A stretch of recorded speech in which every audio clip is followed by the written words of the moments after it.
डिसेंबरमध्ये ती घटना घडली की मला एका जागेवर बोलून घ्यायचं त्यांचं षडयंत्र होतं। त्याच्यातले जे साक्षीदार आहेत त्यांचं की तुम्ही या, आपण ही गोष्ट मिटू। परंतु मी म्हणलो मला ज्या ठिकाणी यायचं आहे त्या ठिकाणी मी येईल, तुम्ही ज्या ठिकाणी बोलवताल त्या ठिकाणी मी यायला तयार नाही। काल दादांनी एक दावा केला होता की त्यांना सोडवण्यासाठी तुमच्यापर्यंत काही लोक ऑफर घेऊन आले, त्याच्यामागचं नेमकं सत्य? हा, ते मी बोललेलो आहे अगोदरच SP साहेबांना। मी ते मागच्या 6 महिन्यापासून सांगत होतो। डिसेंबरमध्ये ती घटना घडली की मला एका जागेवर बोलून घ्यायचं त्यांचं षडयंत्र होतं। त्याच्यातले जे साक्षीदार आहेत त्यांचं की तुम्ही या, आपण ही गोष्ट मिटू। परंतु मी म्हणलो मला ज्या ठिकाणी यायचं आहे त्या ठिकाणी मी येईल, तुम्ही ज्या ठिकाणी बोलवताल त्या ठिकाणी मी यायला तयार नाही। कारण का माझ्याविषयी परत एखादा तक्रारी अर्ज जर दिला असता तर मला त्याला परत उत्तर द्यावं म्हणजे द्यावं लागले असते। तर त्याच्यात असं होतं की म्हणजे कंडिशन अशा होत्या की हे तुम्ही सबमिट करून घ्या, आम्ही हे सबमिट करू। परंतु तसं कम्पेअर करायचा काही संबंध नाही। मी Day 1ला सांगितलं होतं की माझा आणि ह्या प्रकरणाशी कुठं संबंध नाही।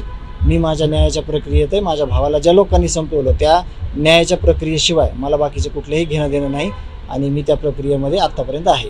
बरं, ते लोक नेमकी कुठली होती, त्याच्या संदर्भात काही झालं होतं? नाही, तुम्ही बघा FIR प्रमाणे ज्यांनी FIR मध्ये जे फिर्यादी आहेत आणि जे साक्षीदार आहेत ते तुम्ही FIR तुम्हाला देतो, तुम्ही बघा त्याच्यात आणि तुम्ही ते शेअर करा। कारण मला त्याच्याविषयी जास्त काही इंटरेस्ट नाही।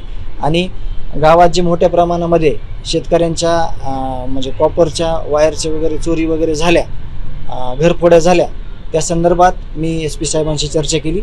काल साहेबांनी विशेष LCBचे प्रमुख आले होते, डॉग स्क्वॉड आलेलं होतं, त्याच्यानंतर फॉरेन्सिक लॅबचे एक पथक तिथं आलं होतं। तर लवकरात लवकर त्या ज्या टोळीने हे सगळं केलेलं आहे, मसाजोगला जे काही वायरची चोरी वगैरे केलेली आहे, तर त्याला लवकरच म्हणजे आश्वासन दिले साहेबांनी की लवकरात लवकर त्यांना आपण म्हणजे गिरफ्तार करू आणि पुढील त्यांना शिक्षा देऊ। एक शेवटचा प्रश्न आहे की आपली मसाजोगची निवडणूक जी आहे ती बिनविरोध व्हावी यासाठी प्रयत्न सगळेच करतायत, मात्र तसं काही चित्र पाहायला मिळत नाही। येणाऱ्या 13 तारखेला फॉर्म भरायचा शेवटचा दिवस आहे आणि विड्रॉलची तारीख 17 आहे।